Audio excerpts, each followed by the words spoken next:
আজকের রেসিপি চিংড়ি মাছের মালাইকারি।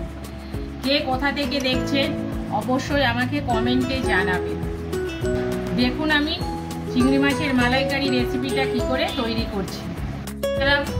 চিংড়ি মাছ আছে বড় বড় সাইজের, আমি মালাইকারি করব, তাই পরিষ্কার করে ভালো করে ধুয়ে নিয়েছি। আমি নুন আর হলুদ ভালো করে মাখিয়ে নেব। দেখুন কত সুন্দর আর বড় বড় চিংড়ি মাছ। আমি কিভাবে মালাইকারিটা তৈরি করছি আপনারা দেখতে থাকুন।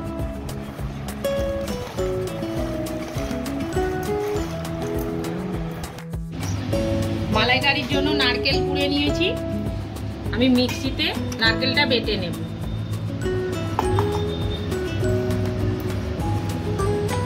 অল্প একটু জল দিলাম, দিয়ে নারকেলটা মিক্সিতে পেস্ট করে নেব। তেলটা কড়াইতে গরম হয়ে গেছে, আমি চিংড়ি মাছটা হালকা ভেজে নেব।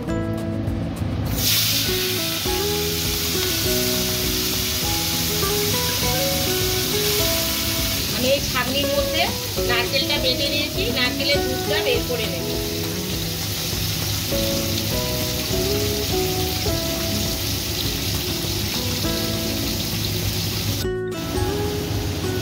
মালাইকারির জন্য নারকেলটা বেটে নিয়েছি, এবার কাজু, চালমগজ, দুটো কাঁচা লঙ্কা, পোস্ত, জিরে, আদা, একটা টমেটো দিয়ে দেব।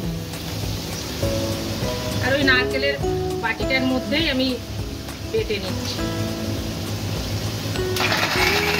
এটা তুলে নিলাম।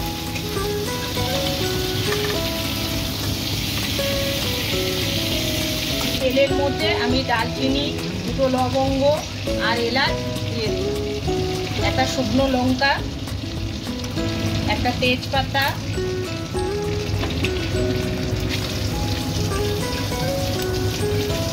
মিক্সিতে যে মশলাটা কাজু, পোস্ত, চালমগজ, লঙ্কা, আদা ফাদা বেটেছি এই তেলের মধ্যেই আমি দিয়ে দিলাম।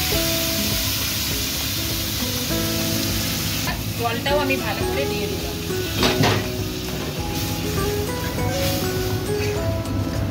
এর মধ্যে আমি পরিমাণ মতন গুঁড়ো লঙ্কা দিয়ে দিচ্ছি। ঝাল যে যেমন ঝাল খায়, আমি অল্প ঝাল দেব। দুটো কাঁচা লঙ্কা দিয়ে আছে।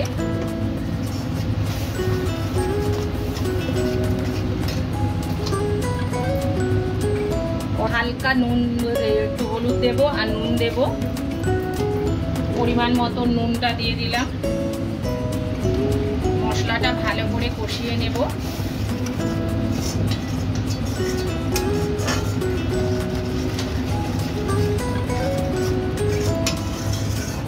আমি বাড়িতে বসানো দই, টক দই, আমি এখান থেকে এর মশলার মধ্যে দিয়ে দেব।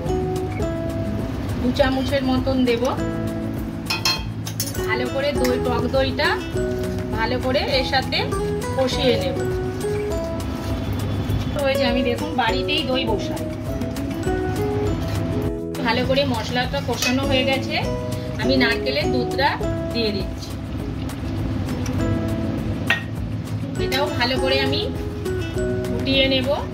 তারপরে আমি চিংড়ি মাছগুলো তুলে নেব। খুব সুন্দরভাবে ফুটে গেছে, আমি চিংড়ি মাছগুলো ঢেলে দেব।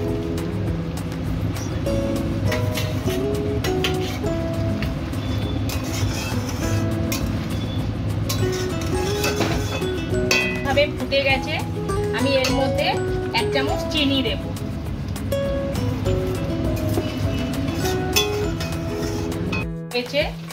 আমি নামানোর সময় 1 চামচ ঘি দিয়ে দিলাম।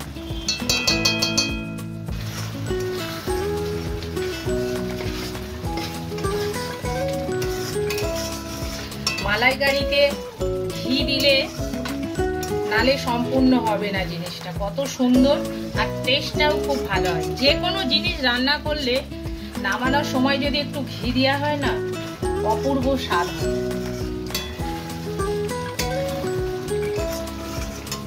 মালাইকারিটা রেডি, আমি নামিয়ে নেব। মালাইকারি রেসিপিটা রেডি। ভালো লাগলে অবশ্যই লাইক, কমেন্ট, শেয়ার করবেন। আর যারা এখনো আমার চ্যানেলটিকে সাবস্ক্রাইব করেন না, তারা সাবস্ক্রাইব করে দিবেন।